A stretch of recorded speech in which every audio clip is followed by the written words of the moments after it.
Bonjour, je vais vous présenter un système automatisé, donc en 3 étapes.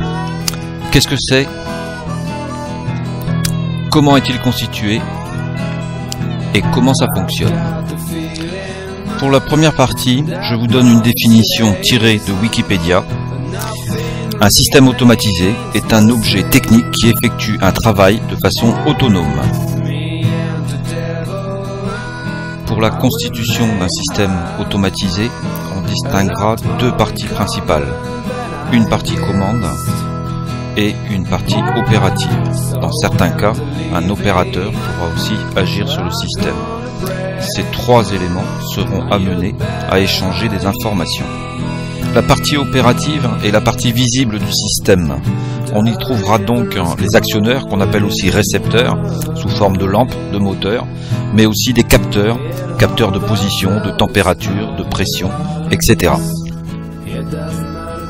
La partie commande pourra être réalisée par un ordinateur ou un automate programmable, ou enfin un circuit électronique plus réduit bâti autour d'un microcontrôleur.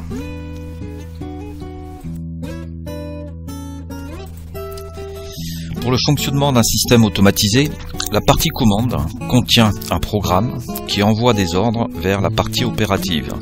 Par exemple, sur un système simple comme les feux tricolores, on peut imaginer un programme qui demande l'allumage du feu vert pendant 40 secondes, puis le feu orange 5 secondes, et enfin le feu rouge 40 secondes. Et le cycle recommence ainsi.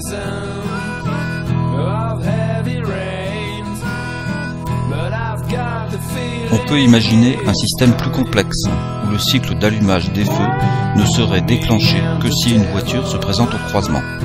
La partie commande doit alors tenir compte d'une information provenant de la partie opérative, présence ou absence de voiture. S'il n'y a pas de voiture, le feu reste fixé au rouge. Si on détecte une voiture, un cycle d'allumage vert, orange, rouge doit alors être lancé. Si je fais intervenir un opérateur dans ce système, celui-ci pourrait être un piéton qui souhaiterait traverser la rue. Il faudrait alors qu'il appuie sur un bouton.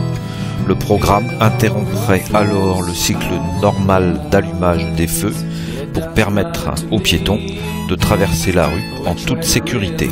Enfin, on peut très bien aussi imaginer un programme qui gérerait un cycle d'allumage normal des feux tout en étant capable de l'interrompre en cas de détection de voiture ou d'une demande d'un piéton. Je vous remercie pour votre attention et à bientôt.